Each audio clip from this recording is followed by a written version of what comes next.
धन्यवाद भने मानिदिनु भयो गइदिनु भयो उहाँसम्म हाम्रो गुरु गाडी पठाएको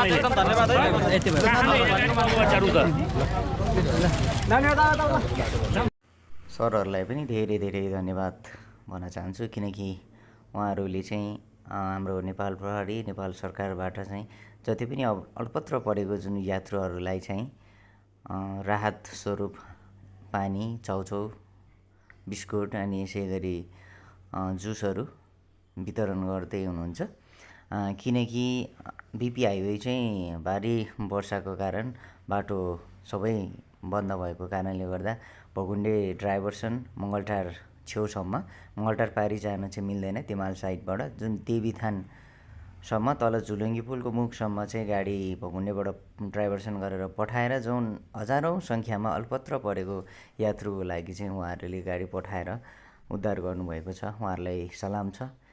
हाम्रो नेपाल सरकार र नेपाल प्रहरीलाई चाहिँ हृदयदेखि नै धन्यवाद दिन चाहन्छु। धेरै नै सहयोग गर्नुहुन्छ भन्ने ठुलो आशा लिएको छु। हस् त, धन्यवाद।